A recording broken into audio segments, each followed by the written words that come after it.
One, do you expect Mahomes, with the addition of Rashee Rice, to kind of continue this MVP trajectory? Yeah. Also, just listening to Andy Reid there, I forgot that he had to be, I mean, I know he was suspended, but I forgot he had to be totally divorced from the team. But so it's do you weird. think he's able to just get right in immediately? Yes. I mean, because he has been back more recently than this week. He was allowed to be back in the facility, I think, a week ago, but he couldn't practice. Got you. You know, he was able to be around the guys, like I think 2 weeks ago, whatever it is.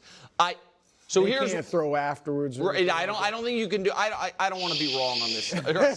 Just under the cover of darkness. Certainly you're allowed. He's out there some slant. No, I think certainly you're allowed outside of the facility. Yeah. You know what I mean? Like if they went to somebody's Regular house, life. or Which something. they probably not doing. Mahomes has a field at his house. Yeah, Mahomes has a sick house.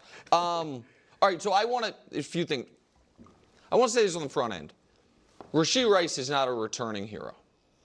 Yeah. Like this is not. If it was just he was coming back from the injury last year, then it's kind of a happier overcoming story. He did this to himself through bad choices, and we don't have to talk about that every time we talk about him. But now that it's over, I just want to put a pin in that. Mm-hmm. I like Rashee Rice. He's very fortunate. Right, he's very lucky in that, and now you move forward and you hope he makes better choices. Why didn't Nick call out that Kelsey and a couple other Kansas City Chiefs players wore the whole free Rashee Rice shirts? I wonder. Because Nick, I do know Patrick loves him. And I also know that if you extrapolate either the first 3 games of last year over an entire season or the end of his rookie year over an entire season, he looks like a legitimate #1 receiver statistically. And I think that this offense is going to really hum in a way it has not been able to in the last 4 years, which is why I really believe Patrick's going to win it. Wow. And this coming from someone who has in my possession a Baker Mayfield at 35-1 MVP ticket from the offseason.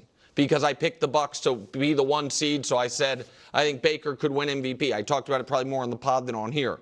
So I think Baker's obviously been awesome, and I think Baker right now has to be the MVP. Okay, let's talk about this because Patrick Mahomes should not be the MVP. And not because I don't think he's great, not because I don't think he's special, not because I think I'm being a hater, blah, blah, blah, blah. But Patrick Mahomes showed that it was not enough. When he did not have Xavier Worthy, when Travis Kelce was playing poorly, when Rashee Rice wasn't there, they couldn't win games. By definition, he was not good enough. That just is what it is. I defended him not being good enough because I only expect quarterbacks to do so much. But now that the team's healthier and now that he'll be able to play better, that makes him the MVP. It's like LeBron said, man. Are we talking about who's having the best season or who's the most valuable player? Like these are all different conversations. So no. I would say that what Baker Mayfield is doing is more impressive. I would say what Bijan Robinson is doing is more impressive. I mean, who really should be the MVP? It's like I don't know. Kevin Durant's mom? These conversations always just are pretty annoying, honestly. Sam Darnold has proven to be more valuable to the Seattle Seahawks and elevate that team to higher levels. Look what is happening to the Minnesota Vikings. Are they missing Sam Darnold? Yes. What about Geno Smith leaving the Seattle Seahawks? What team's better right now? We know the answer. Now, of course, when we remove a quarterback, like people are trying to be like, oh, now that Lamar Jackson's not playing, shouldn't we give the MVP back to him? And it's like, that's a dumb comment. That comment makes no sense. If you take Josh Allen off the Buffalo Bills, Lamar Jackson off of the Baltimore Ravens, Patrick Mahomes off the Kansas City Chiefs, the teams are going to struggle. How good do the Cincinnati Bengals look without Joe Burrow? And that's the point right there. Because we saw Joe Burrow have a terrible defense, terrible O-line, and yet still be able to ball and do everything he could to win games. And yet no one talked about him having an MVP. And yet if his O-line got healthier, and it wasn't an injury issue necessarily, but if his O-line got healthier and his defense was just even marginally better, they would have won more games, playoffs, etc., etc. Now with Patrick Mahomes and the Kansas City Chiefs, we're essentially seeing that variation where now they, ideally, I mean, I assume so, will be able to win a lot more games, etc., etc. But we saw that when things ran perfect, he could not win. He could not beat the Philadelphia Eagles. And right now the Philadelphia Eagles don't really seem to be a great team. You're telling me that Bo Nix was able to do something that Patrick Mahomes couldn't? That Jackson Dart was able to do something that Patrick Mahomes couldn't? Now, I assume with Xavier Worthy and Rashee Rice, etc., that they could do that. But then again, then what is the conversation? Then what? Who's more valuable, Rashee Rice or Xavier Worthy? Like, what's that? That's why I'm so tired with this type of conversation. And that is why I created a new segment that we'll post tomorrow. So please be on the lookout for it. I'm excited for it because I think it just continues to give us more interesting conversations. But I don't understand how, in what world could Patrick Mahomes be number one in MVP odds right now when he clearly showed that he was not good enough. And you can't say like, well, blah, blah, blah, blah, blah, blah, injury, blah, blah, blah. Because then Joe Burrow should have been leading the NFL in MVP odds as well.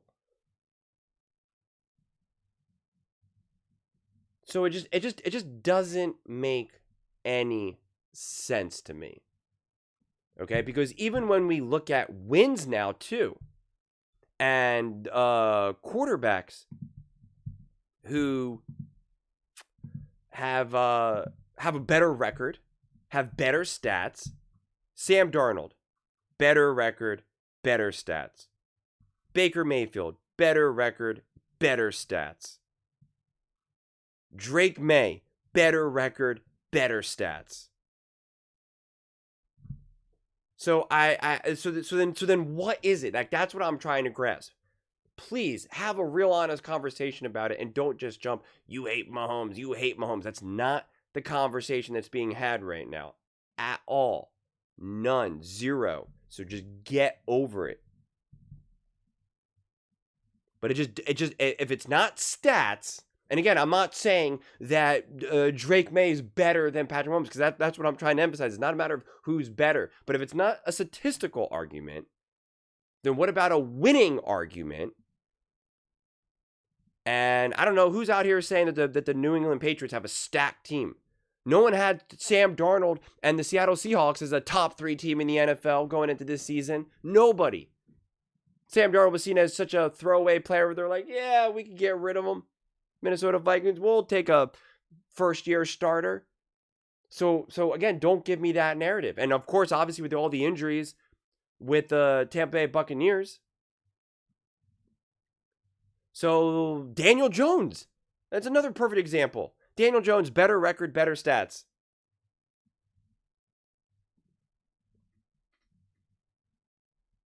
What's the difference between the Colts this year and last year? Daniel Jones. What's the difference between them winning and losing right now? Daniel Jones, as literally proven. Literally proven. Who's playing better with the Seattle Seahawks right now compared to last year? Sam Darnold or Geno Smith? So those things matter. Those things absolutely, positively matter. So it just doesn't fully make a whole lot of sense. It really doesn't. It really doesn't. And that's why I really don't care about the most valuable player award. You know, MVP. I mean, it's a made up award that's just voted on by people that I don't even think watch all the games. Because again, is it based on record? Is it based on the roster around you? Is it based on statistics? Like what is it then? Nobody actually knows, and it's always a quarterback too, which is also really boring to me. It really is. That's incredibly boring to me. Again and again and again and again and again. You can make the argument that Igbuka for the Tampa Bay Buccaneers has a better argument than Patrick Mahomes.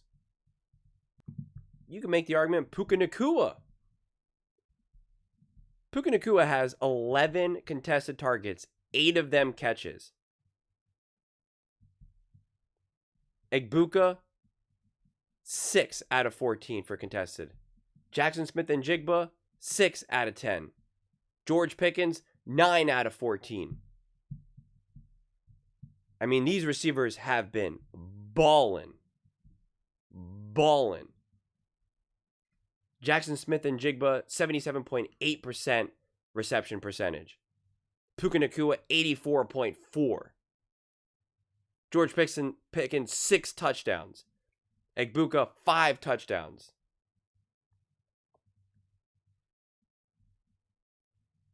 So, I mean, I don't know, man. I don't know. I already showed you in my Buffalo Bills Josh Allen video. And again, this is not to compare Josh Allen to Patrick Mahomes. So please save those comments. But I already showed you that Patrick Mahomes is thrown to some of the most open targets.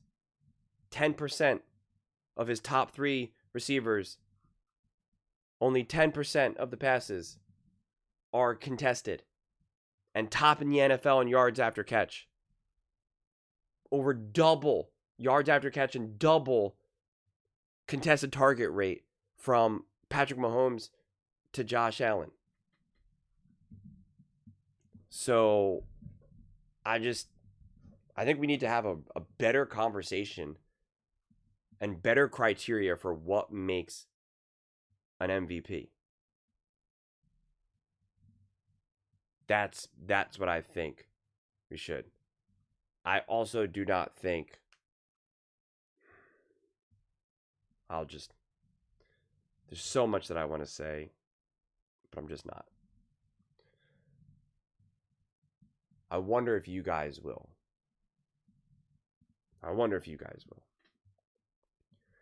But those are just my thoughts. I'd absolutely love to hear yours. What do you guys all think?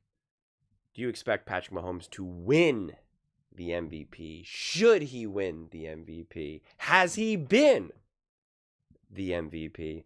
Let me know in the comments below. I read every single comment. So whether you agree with me or disagree with me, either way, let's get in some discussions. Let's get in some fights. But ultimately, let's just have some fun. And please do consider subscribing. We are building an amazing community here and absolutely love to see you part of it. I want to build something that we all generally feel connected to. Something that we're really excited to be part of. I think we're well on our way to doing it. Please don't forget to give this video a thumbs up, as it really does help the visibility and the algorithm. Thank you so much. See you next time.